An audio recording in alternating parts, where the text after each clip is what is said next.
Hello everyone, my name is Faizuddin and in this video I will make about interpreting for final test critical listening in BBC Learning English by the title How Babies Learn to Talk. Okay, let's start. 6-Minute English from bbclearningenglish.com. Hello, this is 6-Minute English from BBC Learning English. Halo, ini adalah program 6 menit dari BBC Learning English. Phil. And I'm Georgie. Halo, saya Phil dan saya Georgia. Georgie, for most parents, their baby's first word is a special moment. This happens Bagi kebanyakan orang tua, kata pertama bayi mereka adalah momen yang sangat istimewa. after an early stage of language development called babble, when babies start making simple sounds like ga or ma. Ini terjadi setelah tahap awal perkembangan bayi berbicara yang disebut dengan babble. Saat bayi mulai membuat suara seperti ga ataupun ma. Babies have to learn to use their mouth muscles to make specific sounds. They experiment with different sounds and mouth shapes. So, what exactly is happening when babies start learning to speak? What do you think, Georgie?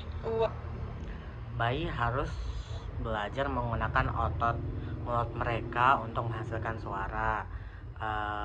Mereka mencoba dengan berbagai suara dan bentuk mulut. Sebenarnya apa yang terjadi saat bayi mulai belajar bicara? Bagaimana menurutmu, Georgia? Well, Phil, I'm no expert, but I imagine they watch the adults around them and kind of copy and imitate what they do. What do you think? Ya, Phil, aku memang bukanlah ahli, tapi aku membayangkan mereka memperhatikan orang dewasa, lalu meniru apa yang mereka lakukan. Bagaimana dengan pendapatmu? I definitely think that's what my children did when they were learning to speak. But let's compare our ideas with those of an expert. Professor Julian Pine from Liverpool University. Aku juga merasa seperti itu. Anakku pun begitu saat belajar berbicara. Tapi mari kita bandingkan pendapat kita dengan para ahli, seperti Profesor Julian dari Universitas Liverpool University, speaking here on BBC Radio 4, and he lists the skills that babies develop in order to speak. yang berbicara di BBC Radio. Dia menjelaskan keterampilan apa saja yang bayi kembangkan untuk bisa berbicara. First thing the child's got to do is they've got to break down the speech stream into words. Then they've got to link the words to the things that they refer to in the environment. So they've got to learn what the words mean. Right.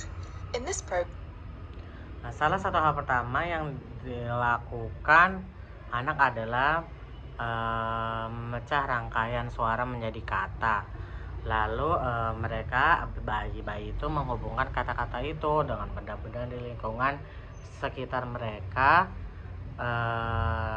Mereka juga harus belajar arti dari kata-kata tersebut.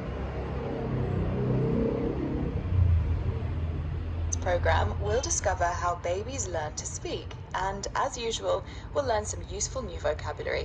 And on the subject of words, remember you can find a list of this program's vocabulary on our website, bbclearningenglish.com. Some people find it helpful to study the vocabulary before listening. And Dalam program ini kita mencari tahu bagaimana bayi itu belajar berbicara. Dan seperti biasanya kita juga mempelajari beberapa kosakata baru yang berguna dan soal kata-kata. Jangan lupa kamu bisa menemukan daftar kosakata ini di program di bbclearningenglish.com. Banyak orang yang merasa lebih mudah jika mempelajari kosakata terlebih dahulu sebelum mendengarkan. Another thing to do before listening is ask my question. Georgie, we've mentioned the babbling noises that babies make when learning to speak, but at what age does this usually start? Is it Dan ada satu hal yang dilakukan sebelum mendengarkan adalah menjawab pertanyaanku. George ya, kita sudah menyebutkan suara bubbling yang dibuat bayi saat belajar bicara, tapi di usia berapa usia biasanya bubbling itu terjadi? we start? Is it A, around 6 months old, B, around 9 months old, or C, around 1 year old? Apakah A 6 bulan, ataukah B sekitar 9 bulan, ataukah C sekitar usia 1 tahun? Yes, would be A, around 6 months old. Okay, well, we'll find out a little bit later on in the program. Let's return to Professor Pine's list. The first thing babies do is recognize where individual words start and end. For this, it helps to know that, in English at least, words often begin with a stressed syllable. The sound in a Oke, menurutku tebakan yang terbaik itu A 6 bulan menurut Georgia. Lalu Phil, kita akan cari tahu jawabannya sebentar lagi. Sekarang kita kembali ke daftar dari Profesor Pine. Hal pertama yang dilakukan oleh bayi adalah mengenali di mana kata dimulai dan berakhir. Dalam bahasa Inggris ini terbantu dengan fakta bahwa banyak kata-kata atau suku kata yang ditekan, yaitu dalam kata yang diucapkan lebih panjang atau lebih keras. the sound in a word which is emphasized by being spoken longer or louder. Learning this takes time, and here Professor Pine and Michael Rosen, presenter of BBC Radio 4's programme Word of Mouth, discuss children who haven't quite discovered it yet.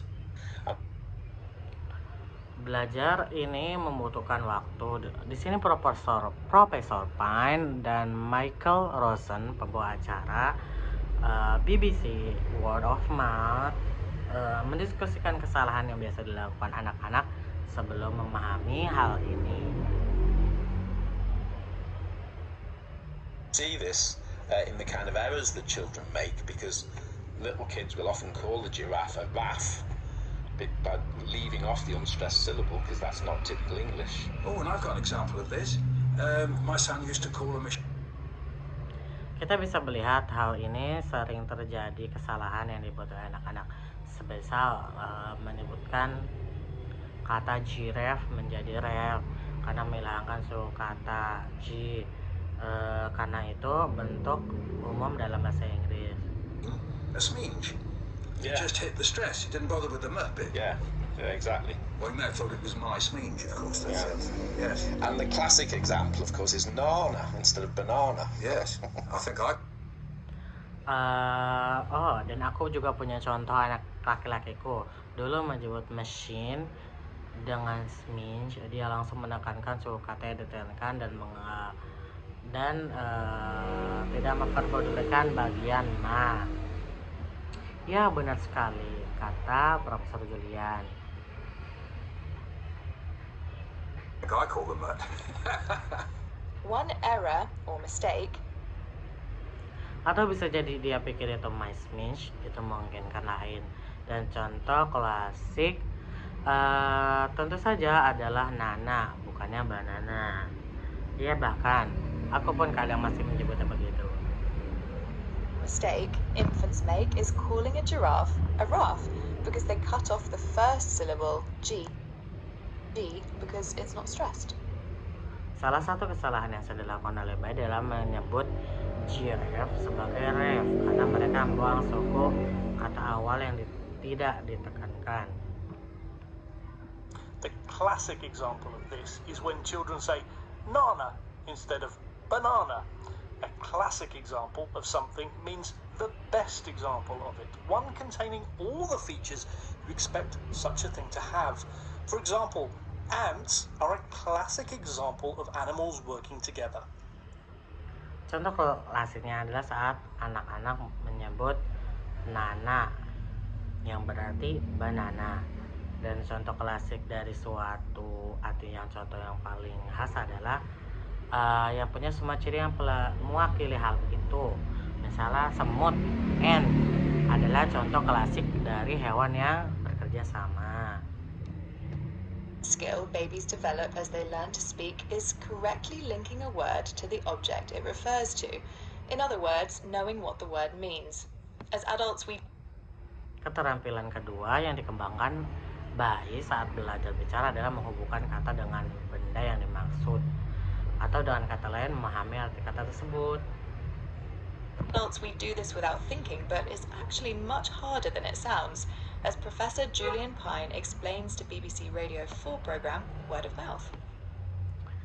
Sebagai orang dewasa, kita melakukannya tanpa berpikir, tapi sebenarnya ini jauh lebih sulit dari kelihatannya, seperti dijelaskan oleh Profesor Pine di program BBC Word of Mouth.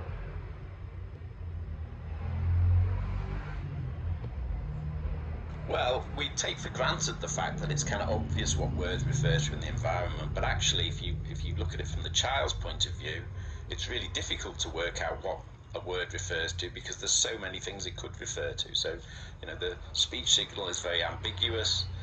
How does the child know that you're talking about the cup in front of you or the pen in front of you when you say pen or cup? As adults, Kita sering menganggap bahwa kata-kata itu punya makna yang jelas di sekitar kita. Tapi kalau dilihat dari sudut pandang anak, sangat sulit untuk menebak maksud dari sebuah kata itu, karena bisa jadi merujuk ke banyak hal. Sinyal suara itu sangat ambigu. Bagaimana anak bisa tahu saat kamu bilang pen atau cup, maksudmu adalah benda tertentu atau yang ada di depannya? as adults, we take it for granted that when a friend says apple, they mean that round, red thing on the table. To take it for granted means to assume something without question. But for a baby, the link between the word apple and the object is not obvious. It's ambiguous, meaning it has more than one possible meaning. Wow. Sebagai orang dewasa, kita menganggap sudah pasti bahwa saat teman bilang apple, maksudnya adalah buah merah yang berbentuk bulat di atas meja. Menganggap suatu sudah pasti berarti kita menerimanya tanpa mempertanyakannya. Tapi bagi bayi, hubungan antara kata apple dan benda tidak otomatis jelas, dan itu ambigu, artinya bisa memiliki lebih dari satu kemungkinan artinya ataupun makna. Wow, who knew so much was going on inside babies' sponge-like brains as they soak up the sounds they hear? Right. Phil, isn't it time to reveal the answer to your question?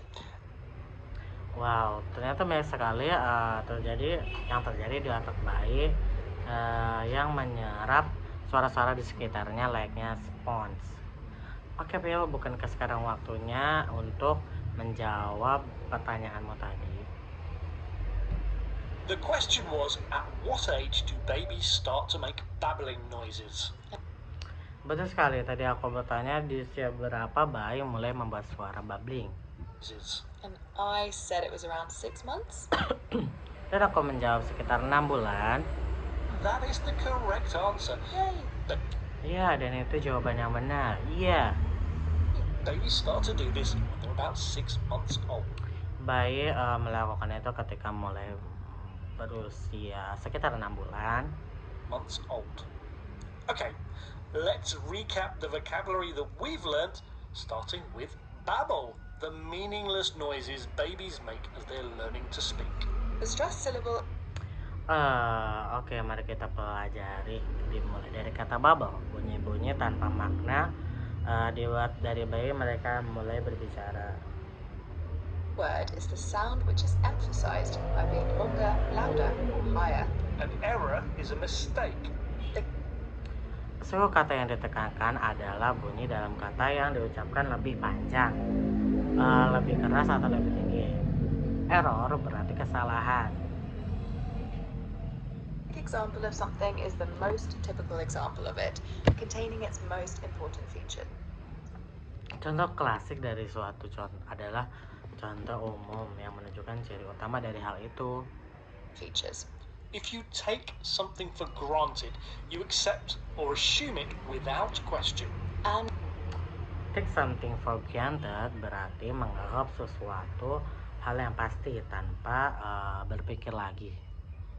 And finally, the adjective ambiguous means having more than one possible meaning. Once again, Dan terakhir, kata sifat ambiguous berarti memiliki lebih dari satu kemungkinan arti. our 6 minutes are up. But if you're ready for more, you'll find the worksheet with a quiz and a transcript for this program on our website. See you there soon. Bye! Bye. Seperti biasa, waktu 6 menit kita sudah habis. Tapi kalau mau belajar lebih banyak, kalau bisa menemukan worksheet quiz dan transkrip program ini di situs kami. Sampai jumpa minggu depan. Bye.